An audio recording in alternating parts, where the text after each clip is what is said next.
Bismillahirrahmanirrahim. Hello, Assalamu alaikum. My name is Abu Zaraiwala and I am a level 1 student at Islamabad campus. So we were here back with another our Maya session, and the topic of our today Maya session is how to improve our physical health and how daily physical activities improve physical health, mental well-being, heart health, immunity, energy level. So let's start our Maya session.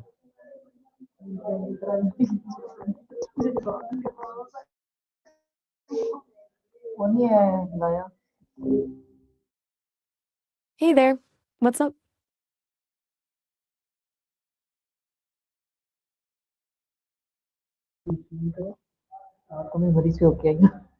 Hello Maya, can you hear me? Yeah.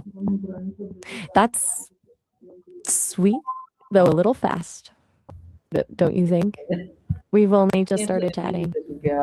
What's So Maya, as you know, that our general health is so much important.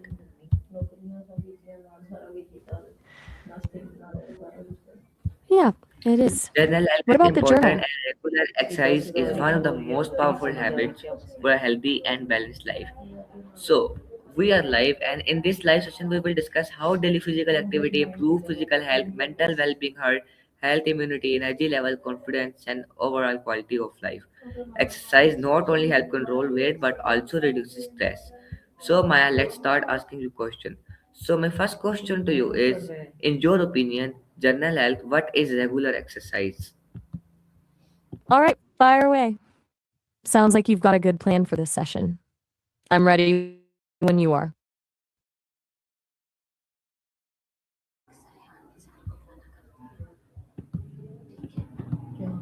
Okay, Maya, please answer to my first question. What is regular exercise? Please give me a longer answer in detail so I can understand in a better way. Dive into it. Okay, so regular exercise isn't just about hitting the gym for an hour a day, though that definitely counts. It really means any bodily movement produced by skeletal muscles that results in energy expenditure. Basically, anything that gets you moving and raises your heart rate.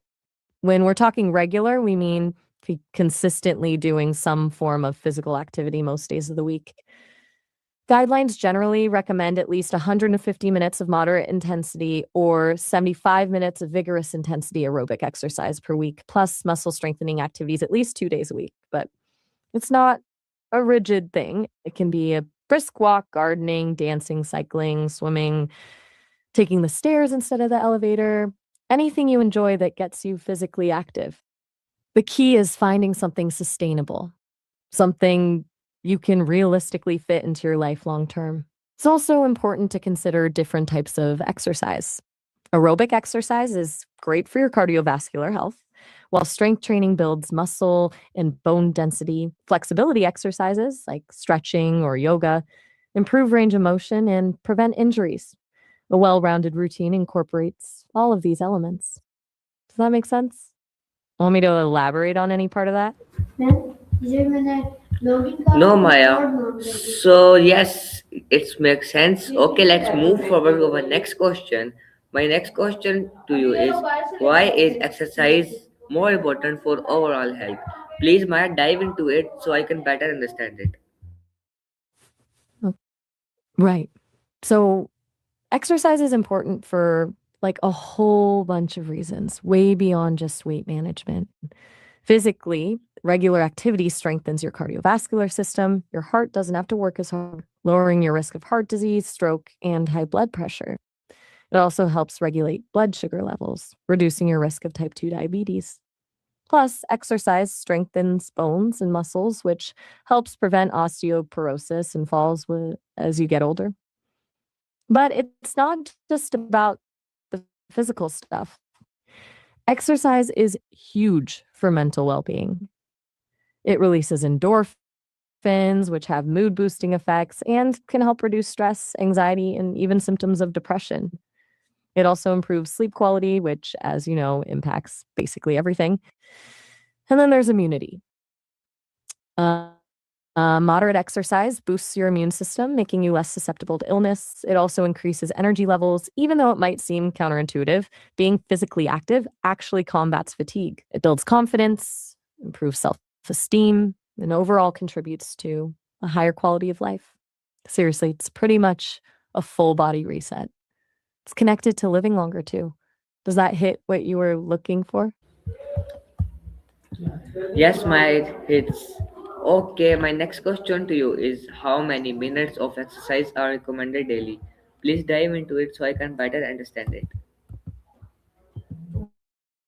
Okay. So, the general recommendation is at least 150 minutes of moderate intensity aerobic activity per week or 75 minutes of vigorous intensity aerobic activity. But breaking that down into daily chunks, that's about 30 minutes of moderate exercise most days of the week.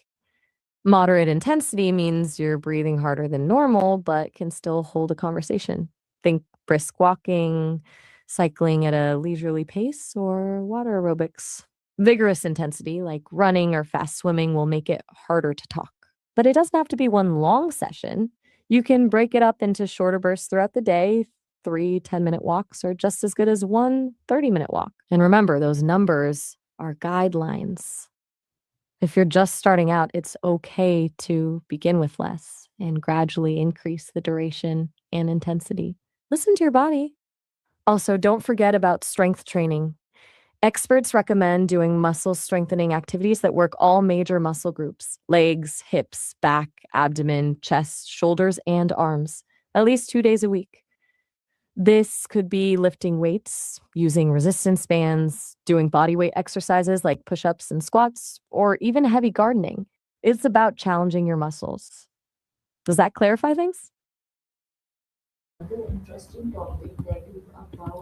Yes, Maya, it does. It clarifies well. Okay, let's move forward to our next question. My next question to you is how does exercise improve daily energy levels and why is consistency important in exercise? All right. So, exercise boosts energy levels. And it seems kind of backwards, right? Like you're already tired. Why would you expend more energy? But it works because exercise delivers oxygen and nutrients to your tissues and helps your cardiovascular system work more efficiently. It also helps improve mitochondrial function. Those are the powerhouses of your cells. When your cells work better, you have more energy. It's like upgrading from a slow dial up connection to fiber optic. And it's not just a temporary boost. Regular exercise can actually reduce fatigue over time. As for consistency, that's key because your body adapts to the stress of exercise, becoming more efficient over time. If you only exercise sporadically, you won't reap those long-term benefits. Think of it like learning a skill. You can't just practice it once and expect to be good at it. You need consistent effort to build strength, endurance, and efficiency. Consistency also helps establish a habit, making it easier to stick with it in the long run. Plus, skipping workouts can lead to a decline in fitness and motivation. It's easier to keep going than to start over. It also helps with sleep, which, as we touched on before, impacts energy levels immensely.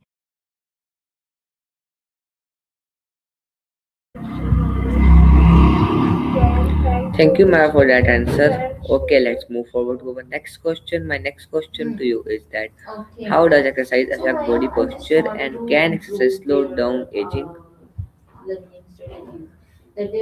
Okay, questions. You're welcome. Although I don't quite understand what that means. No worries at all. Happens. So, back to the question, how does exercise affect body posture? And can it slow down aging? Let's tackle that. Exercise, particularly strength training, is fantastic for improving posture. Strengthens the muscles in your back, core, and shoulders, which help support your spine and maintain proper alignment. A strong core is absolutely crucial for good posture. Over time, poor posture can lead to pain, fatigue, and even breathing problems. Exercise can correct muscle imbalances that contribute to slumping or hunching. As for slowing down aging, while exercise can't stop time, it can definitely slow down some of the effects of aging. It helps preserve muscle mass, which naturally declines with age. It also maintains bone density, reducing the risk of osteoporosis. It improves cardiovascular health, keeping your heart strong and reducing the risk of age related diseases. And as we've already discussed, it boosts cognitive function and improves mental well being. Basically, it helps you stay physically and mentally active and independent for longer.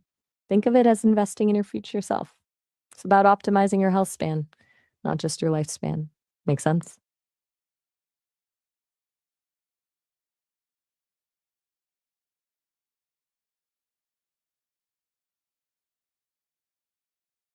Hello?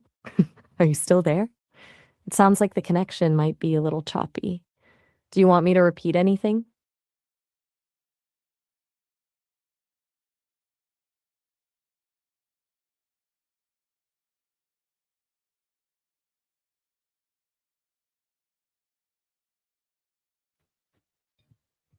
Okay. Well, I'll Okay, just Maya, keep sorry for going the then. issue. Let's move forward to our next question. My next question to you is that how does exercise strengthen the heart and can exercise lower blood pressure? No problem. Those connection hiccups happen. Right. Strengthening the heart and lowering blood pressure. Let's do it. Exercise strengthens the heart. Much like any other muscle, it makes it more efficient. When you exercise regularly, your heart doesn't have to work as hard to pump blood throughout your body. It actually gets bigger and stronger. And the stroke volume, the amount of blood pumped with each beat increases. That means it can deliver more oxygen to your muscles with less effort. And yes, exercise absolutely can lower blood pressure. When you exercise, your blood vessels relax and widen, making it easier for blood to flow through. Regular physical activity also helps reduce the stiffness in your arteries, which contributes to high blood pressure. It's been shown to be as effective as some medications in lowering blood pressure, but obviously always talk to your doctor before making any changes to your healthcare routine. There are different types of exercise that are particularly helpful. Aerobic exercise like running, swimming, and cycling is fantastic. Strength training also beneficial because it helps build muscle mass, which can improve metabolism and further reduce blood pressure. Basically, it's a win-win for your cardiovascular health. Does that clear things up? Yes, Maya, it does. Okay, let's move forward to our next question. My next question to you is that how does exercise improve blood circulation and can exercise reduce the risk of heart disease? Okay, good. Let's dive in. So, exercise improves blood circulation in a bunch of ways. First is we've already touched on it strengthens your heart, meaning it can pump blood more efficiently. Secondly, exercise causes your blood vessels to dilate. That means they widen, which reduces resistance and allows blood to flow more easily. It also helps improve the elasticity of your blood vessels, making them more flexible and less prone to blockage. And it promotes the growth of new blood vessels, which further enhances circulation. Now, about reducing the risk of heart disease, it's huge. Poor circulation is a major risk factor for heart disease, so anything that improves it is a big win. Regular exercise lowers several key risk factors, including high blood pressure, high cholesterol, and obesity. Helps prevent the buildup of plaque in your arteries, which can lead to heart attacks and strokes. It also improves your body's ability to use oxygen, reducing strain on your heart. Studies have consistently shown that people who are physically active have a significantly lower risk of developing heart disease compared to those who are sedentary. It's honestly one of the best things you can do for your heart health. Does that make sense? Yes, Maya, it definitely makes sense. Okay, thanks for the answer. Let's move forward to our next question. My next question to you is how does exercise improve stamina? Can exercise reduce body fat? Absolutely. Let's get into stamina and fat reduction. So, exercise improves stamina or endurance by increasing your body's ability to deliver oxygen to your muscles. Your heart gets stronger, your lungs become more efficient, and your muscles become better at using oxygen to produce energy. Over time, this allows you to exercise for longer periods without getting tired. It's about building both cardiovascular endurance, the ability of your heart and lungs to sustain activity, and muscular endurance, the ability of your muscles to repeatedly contract over a period of time. And yes, exercise can absolutely reduce body fat. It does this in a few ways. First, it burns calories. When you exercise, your body uses energy, and a significant portion of that energy comes from burning fat. Secondly, exercise helps build muscle mass. Muscle tissue burns more calories at rest than fat tissue, so the more muscle you have, the higher your metabolism and the more calories you burn throughout the day. It also affects hormones involved in fat storage and utilization. Basically, it creates a calorie deficit, which forces your body to tap into fat stores for energy. Both aerobic exercise and strength training are effective for reducing body fat, but a combination of both is usually the most beneficial. Clear enough?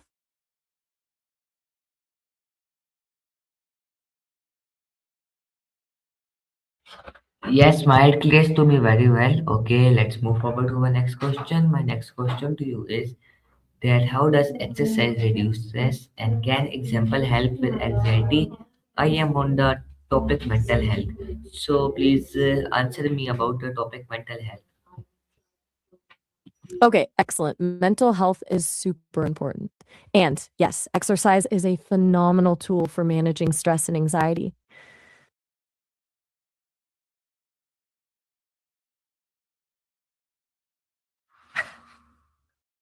I'm not sure I understand. Best for different communities in the lab? Are you asking about what types of No worries at all. It happens. Okay, continuing with how exercise reduces stress and helps with anxiety. As you were saying, shifting to mental health, exercise triggers the release of endorphins, which are natural mood boosters. These endorphins act as natural painkillers and create a feeling of well being. It also helps reduce levels of stress hormones like cortisol and adrenaline.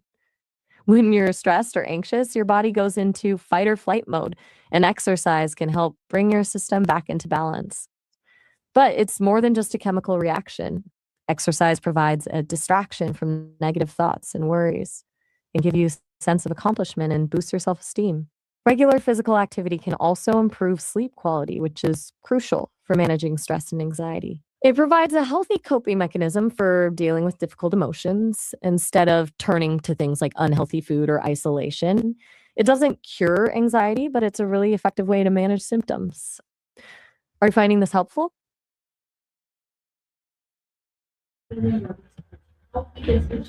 Yes, Maya, it is very helpful to me. Let's move forward to my next question. My next question to you is how does exercise improve mood and why is exercise called a natural antidepressant? Okay. All right. That's a bit of a unique way of putting it, natural deep breath regression, but um, I get the idea. Let's break that down.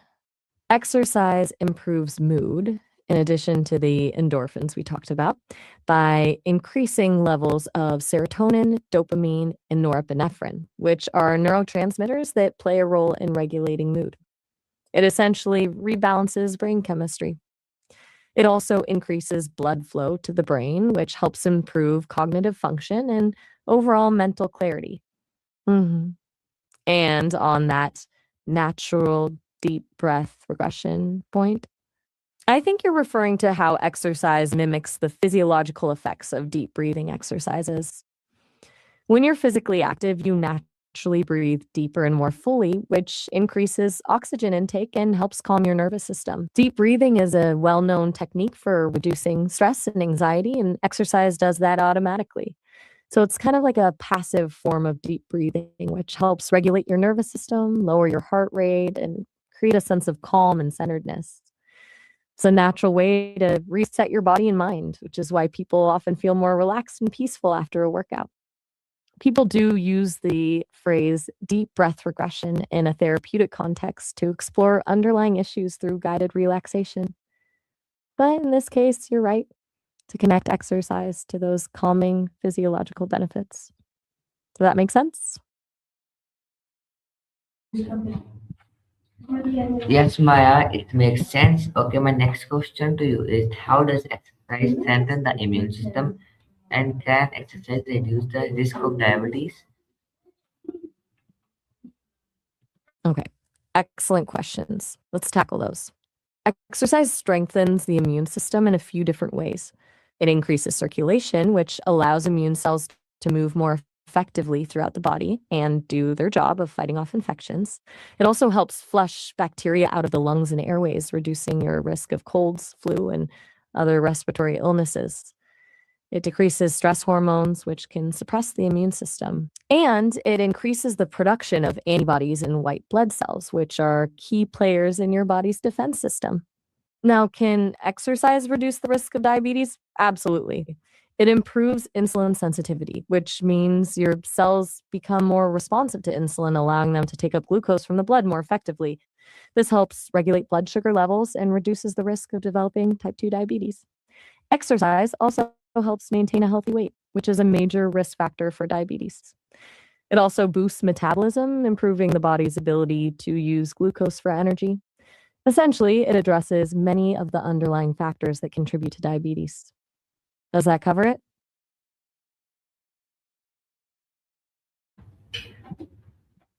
Yes, Maya, it definitely does. Okay, my next question to you is can exercise prevent obesity and how does exercise reduce inflammation? Okay, let's do it. Yes, exercise is a powerful tool for preventing obesity. It helps you burn more calories than you consume, which is the fundamental principle of weight loss. It also builds muscle mass, which increases your metabolism and helps you burn more calories even at rest. Consistent exercise can help you maintain a healthy weight over the long term, reducing your risk of obesity related health problems. Now, regarding inflammation, chronic inflammation is linked to a wide range of diseases, including heart disease, cancer, and arthritis. Exercise helps reduce inflammation by releasing anti inflammatory molecules into the bloodstream. It also helps reduce visceral fat, the dangerous fat that accumulates around your abdominal organs, which is a major source of inflammation. By strengthening your immune system and improving overall metabolic health, exercise helps keep inflammation under control. Interestingly, even a single bout of exercise can have an anti inflammatory effect. Regular physical activity leads to sustained reductions in chronic inflammation. Make sense?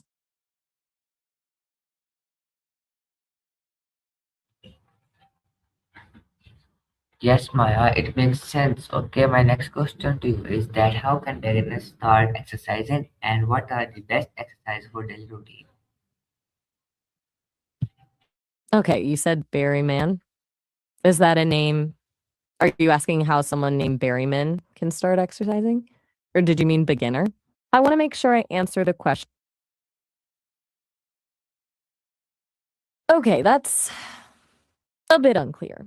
I'm still not quite understanding what you're asking, and the connection seems a bit broken. Are you asking how a beginner can start exercising?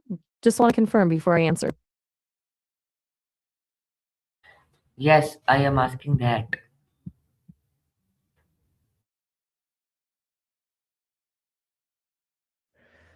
Okay. I'm going to assume you're experiencing some technical difficulties and are unable to clarify. I'll go ahead and answer as if you meant beginner. Okay. So, how can a beginner start exercising? The key is to start slowly and gradually increase intensity and duration. Don't try to do too much too soon. Begin with activities you enjoy. That could be walking, swimming, cycling, dancing, or anything else that gets you moving. Start with just 10 to 15 minutes of activity a few times a week and gradually increase the duration and frequency over time. For a beginner routine, some great exercises include walking, that's low impact and accessible, body weight exercises like squats, push ups, and lunges. These require no equipment. Cycling, it's gentle on the joints. Swimming, another low impact option. Yoga improves flexibility and strength. And of course, simple stretching. Focus on proper form to avoid injuries. If you're unsure about proper form, consider working with a certified personal trainer. And listen to your body. Rest when you need to. It's much better to start slowly and consistently than to push yourself too hard and risk injury. Does that help?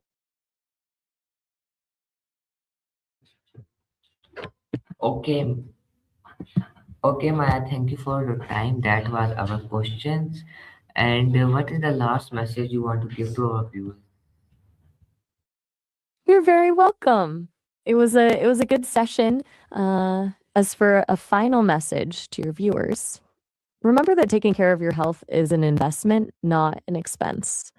Even small changes can make a big difference.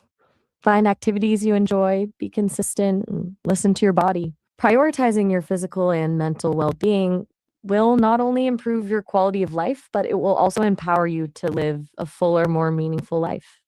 And don't be afraid to seek support from friends, family, or professionals along the way. You've got this.